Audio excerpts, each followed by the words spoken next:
নমস্কার বন্ধুরা, আমি কোজাগরি আবারও চলে এসেছি তোমাদের সামনে একটা ভিডিও উপস্থাপন করব বলে। আজ যে সংক্রান্ত তথ্য তোমাদের সামনে উপস্থাপন করতে চলেছি অবশ্যই পৌষ মাস সংক্রান্ত একটি ভিডিও। পৌষ মাসেই বন্ধুরা মাঠ থেকে ধান উঠে আসে বাড়িতে। এই মাসেই নবান্ন উৎসব হয় আর এই মাসেই লক্ষ্মীর পুজো হয়, অর্থাৎ লক্ষ্মীর যে বাৎসরিক পুজো মা লক্ষ্মীর, সেই পুজোও কিন্তু এই মাসেই সম্পন্ন করা হয়। যারা লক্ষ্মীর ঘট স্থাপন করবে বলে ভাবছো, তারাও কিন্তু এই পৌষ মাসে ঘট স্থাপন করতে পারো যে কোনো দিন। তবে যেহেতু বৃহস্পতিবার এবং শুক্রবারটা লক্ষ্মী মায়ের বার হিসেবে, মানে মা লক্ষ্মীর বার হিসেবে গণ্য করা হয়েছে সপ্তাহে, তো সেই কারণে বৃহস্পতিবার এবং শুক্রবার ঘটটি পাতলে ভালো হয়। আজ আমি যে তথ্য তোমাদের সাথে শেয়ার করব সেটা হলো মা লক্ষ্মীর ভাণ্ডার হলো চাল। চাল হলো মা লক্ষ্মীরই একটি অংশ, যা আমরা সকলেই জানি, কম বেশি সকলেই জানি। আজ যে তথ্যটা তোমাদের সামনে আমি উপস্থাপন করতে চলেছি সেটা হলো এই যে মা লক্ষ্মীর পায়ের কাছে নিবেদন করো এই বিশেষ কটি জিনিস, যেটি গোপনে আগামীকাল মহা শুক্রবার তোমার বাড়ির চালের ড্রামে রেখে দাও চুপি চুপি, যেটা 3 মাস অবধি তুমি রাখতে পারবে। 3 মাস পর সেই জিনিসগুলি আর কোনো কার্য হবে না, অর্থাৎ সেই টোটকা যেটা করেছো 3 মাস আগে সেটা কিন্তু 3 মাস পর মিটে যাবে। আশা করি আমি বোঝাতে পারছি। কিভাবে করবে, কি কি জিনিস রাখবে, কি বিশেষ প্রক্রিয়া, সবই বলবো। তবে বন্ধুরা তার আগে চলো একটু ইন্ট্রোটা দিয়ে দিই। আমি ওমের মা চ্যানেলে তোমাদের আবারও সুস্বাগতম। আশা করি সকলে ভালো আছো, সুস্থও আছো, আমিও ভালো আছি।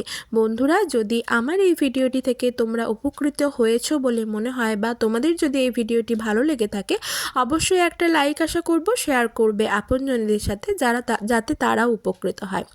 যদি এই টোটকা ক্রিয়াটি তুমি মনে আত্মবিশ্বাস, ভগবানের ওপর আস্থা বিশ্বাস রেখে সম্পন্ন করতে পারো, তবে কোনো দিন তোমার বাড়িতে অর্থের অভাব হবে না, কোনো দিন অর্থ বস্ত্রের অভাব হবে না। যদি বাড়িতে কোনো বাস্তুদোষ থেকে থাকে, সেই বাস্তুদোষ থেকেও তুমি চিরতরে নিষ্কৃতি পাবে। আশা করি আমি বোঝাতে পারছি। এমন কিছু মানুষ থাকে যারা প্রচুর পরিমাণে অর্থ রোজগার করেই চলেছে, কিন্তু সেই অর্থ জমিয়ে রাখতে পারছে না, কোনো না কোনো কারণে সে অর্থ হাতছাড়া হচ্ছে, অর্থাৎ কি লক্ষ্মী ছাড়া হয়ে যাচ্ছে। মা লক্ষ্মী তো চঞ্চলা চপলা, তাই মাকে বাড়িতে অচলা রাখতে গেলে এই বিশেষ ক্রিয়া তোমাদেরকে সমাধান করতে হবে। যদি এই বিশেষ ক্রিয়াটি সম্পন্ন করতে পারো তবে হাতে নাতে ফল পাবে 48 ঘন্টার মধ্যে। আমি নিজে এই ক্রিয়া করে দেখেছি, আমি নিজে উপকৃত হয়েছি। মানুষের ক্ষেত্রে দুঃখ যেমন আসে, সুখও আসে, তেমন এমনও কিছু আমার দিন কেটেছে যেটা সব কিছু বলার মতো না। তো যাই হোক, আমি এই ক্রিয়াগুলি মনে ভগবানের উপর আস্থা বিশ্বাস রেখে করে দেখেছি, আমি হাতে নাতে ফললাভ করেছি। বন্ধুরা, তোমরাও পারবে। আর যে কোনো টোটকা উপাচার যদি মনে বাস্তবতা রেখে ভগবানের উপর আস্থা আর বিশ্বাস রেখে করতে পারো না, হাতে নাতে ফললাভ করবে। কিন্তু মনে বিশ্বাস রাখতে হবে, পজিটিভিটি নিয়ে কাজটা করতে হবে। আর কাজটা যখন করবে, যখন মায়ের কাছে তোমার মনস্কামনা জানাবে, মাকে এমনটাই জানাতে হবে যে মা, আমি জানি তুমি আমার মনস্কামনা পূরণ করে দিয়েছো। আশা করি আমি বোঝাতে পারছি। তো এবার চলো, যেই জিনিসগুলো লাগবে সেইগুলো আমাদের রান্নাঘরেই থাকে, কিন্তু আমি তোমাদেরকে বলবো সেই জিনিস রান্নাঘর থেকে নেবার দরকার নেই, কারণ রান্নাঘরে সগড়ি জিনিস বা আমিষ কোনো জিনিসের সাথে সেই জিনিসগুলি মিশে থাকতে পারে। সেই কারণে বলবো বাজারে স্বল্প মূল্য ব্যয় করে এই জিনিসগুলি কিনে নিয়ে আসতে পারো। কিনে নিয়ে এসে তুমি ক্রিয়াটি সম্পন্ন করতে পারো। তো কি কি লাগবে ভালো করে শুনে নাও। লাগবে 5খানা ছোট সবুজ যে এলাচ হয়, যে এলাচ আমরা রান্নার কাজে ব্যবহার করি, 5খানা সবুজ ছোট এলাচ লাগবে। 5টা গোটা অক্ষত লবঙ্গ লাগবে। অক্ষত গোটা এটাই বলতে বোঝালাম যে যাতে লবঙ্গটির ফুলটি থাকে। আশা করি বুঝতে পারছো। তাহলে 5টা ছোট এলাচ, 5টা লবঙ্গ, একটি গাঁটযুক্ত হলুদ গাঁটযুক্ত একটি হলুদ রঙের, যেন হলুদের গাঁটটি যেন কালো না থাকে, যেন হলুদ থাকে, গাঁটযুক্ত একটি হলুদ, একটি গোটা অক্ষত সুপরি, আর লাগবে একটা গোটা লম্বা যে দারুচিনি হয়, সেই দারুচিনি যদি লম্বা হয় ভালো, যদি না পাও সেক্ষেত্রে টুকরো দারুচিনি হলেও চলবে, ক্রিয়াটি করা যাবে। আর একটি লাগবে গোটা অক্ষত পান। প্রক্রিয়াটি কিভাবে সম্পন্ন করবে? বন্ধুরা, আগামীকাল তোমরা মা লক্ষ্মীর পুজো কমপ্লিট করো। মাকে যেমন করে পুজো করো, পুজো করার মতো তোমার মনের ইচ্ছে মতো তুমি যেমনভাবে মায়ের পুজো করো সেইভাবে পুজো কমপ্লিট করো।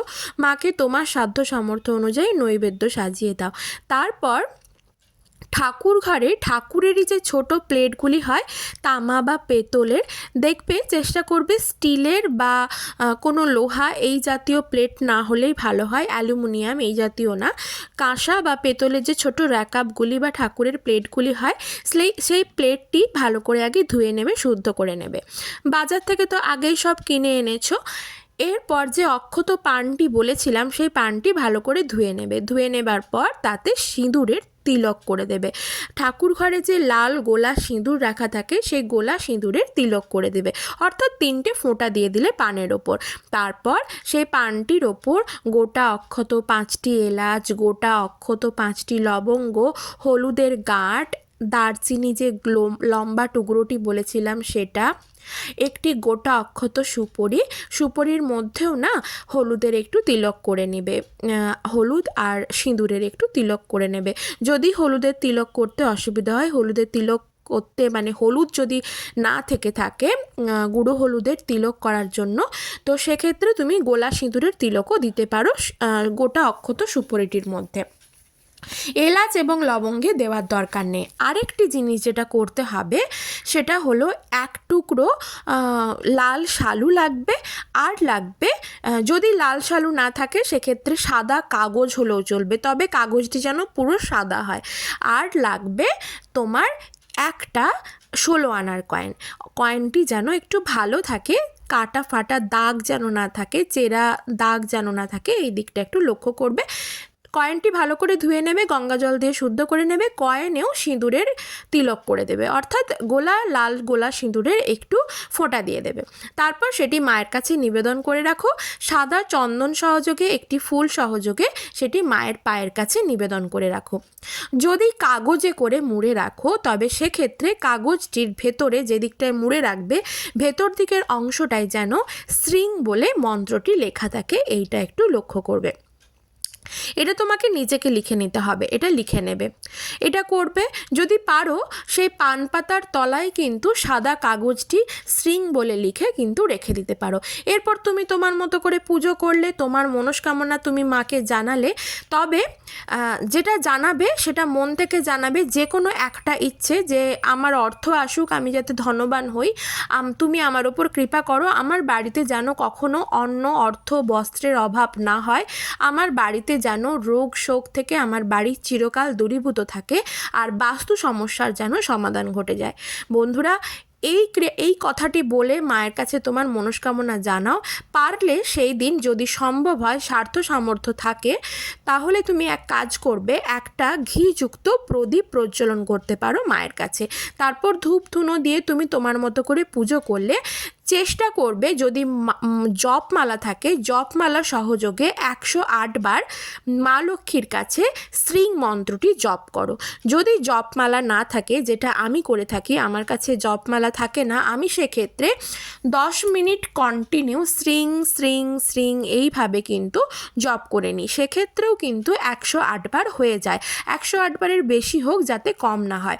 যদি 108 বার করতে খুবই অসুবিধে হয়, তবে সেক্ষেত্রে বলবো অন্তত পক্ষে 51 বার শ্রীং মন্ত্রটি জপ করবে। তোমার মনস্কামনা জানালে, তারপর যে ঘিয়ের প্রদীপটা দিয়ে মায়ের আরতি করেছিলে, সেই ঘিয়ের প্রদীপটি প্রজ্বলিত থাকা অবস্থায় তোমার প্রতিটি বেডরুমে, এমনকি তোমার চালের ড্রামের কাছেও প্রদীপটি একবার ঘুরিয়ে নাও। ঘুরিয়ে নিলে রান্নাঘরে, তোমার বেডরুমে, তোমার ব্যালকনিতে, তোমার বাড়ির যে মেন এন্ট্রান্স সেখানেও ঘোরালে তোমার কাজটা হয়ে গেল। সেই দিন বন্ধুরা অবশ্যই শুদ্ধ বস্ত্র পরিধান করে শুদ্ধ হয়ে তো মায়ের পুজো করছো, আর সেই দিন চেষ্টা করবে শুক্রবার দিন অর্থাৎ আগামীকাল যেদিন ক্রিয়াটি সম্পন্ন করবে সেই দিন চেষ্টা করবে নিরামিষ আহার গ্রহণ করতে এবং বাড়ির সকলকে নিরামিষ আহার গ্রহণ করাতে। আশা করি আমি বোঝাতে পারছি। আর সেই দিন অবশ্যই তোমার বাড়ির মেন দরজার সামনে মা লক্ষ্মীর পদচিহ্ন অঙ্কন করবে, অর্থাৎ মায়ের পায়ের চিহ্ন আলপনা সহযোগে এঁকে দেবে। মা তোমার মেন এন্ট্রান্স দিয়ে আসবেন। যে কোনো কিছু ভালো জিনিসের প্রবেশ বলো, খারাপ জিনিসের প্রবেশ বলো, সব কিছু কিন্তু মেন এন্ট্রান্স দিয়েই হয়ে থাকে। তাই বন্ধুরা এন্ট্রান্স সবসময় পরিষ্কার রাখবে, মুখ্য দরজার সামনে পরিষ্কার পরিচ্ছন্ন রাখবে, ডাস্টবিন, নোংরা, জুতো, ঝাঁটা এসব জিনিস কখনোই রাখবে না, জায়গা সবসময় পরিষ্কার রাখবে এবং সেই জায়গায় মা লক্ষ্মীর পদচিহ্ন অঙ্কন করে রাখবে। ক্রিয়াটি তুমি দুপুরবেলায় সম্পন্ন করলে বা সকালবেলায় সম্পন্ন করলে তুমি চেষ্টা করবে দুপুর 12টার আগে ক্রিয়াটি সম্পন্ন করে নিলে এরপর তুমি ঠাকুরঘর থেকে সরে এলে মাকে যে ভোগ দিয়েছিলে, ভোগ নিবেদন করেছিলে, সেই ভোগটিও তুমি তুলে নিলে, সবাইকে দিলে, তারপর নিজেও গ্রহণ করলে। সন্ধেবেলায় সন্ধে দেখাতে যাবে, সন্ধে দেখানোর সময় তুমি তোমার মতো করে সন্ধে দেখালে। তারপর অবশ্যই তোমার কাছে যদি যখন তুমি মা লক্ষ্মীর পুজো করছো দুপুরবেলায়, সেই সময় যদি তোমার কাছে এইরকম বিগ্রহ থেকে থাকে নারায়ণের কাছে কিন্তু লক্ষ্মীর পুজো কমপ্লিট হবার পর একটি তুলসী পাতা নারায়ণের বুকে সমর্পণ করবে।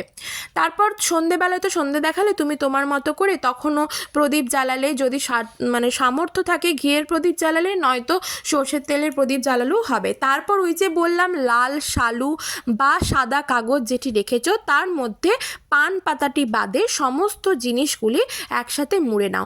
মুড়ে সেটি সবার চোখের আড়ালে, মানে বাড়ির মানুষেরও যেন পিছু না ডাকে তোমাকে, সবার চোখের আড়ালে চালের ড্রামের ভেতর যতটা তোমার হাত যায় ততটা ভেতরে তুমি ঢুকিয়ে দাও। ঢুকিয়ে মায়ের কাছে চুপি চুপি মনস্কামনা জানিয়ে চলে আসো, তোমার যেটা মনস্কামনা। ক্রিয়াটি করে দেখো বন্ধুরা, হাতে নাতে ফল লাভ করবে। 48 ঘন্টার মধ্যে বিরাট মিরাকেল ঘটবে তোমার জীবনের সাথে। আমি নিজে এতে সফল হয়েছি, তবে মনে বিশ্বাস রেখে ক্রিয়াটি করো, ফল লাভ করবে। সবাই খুব ভালো থেকো।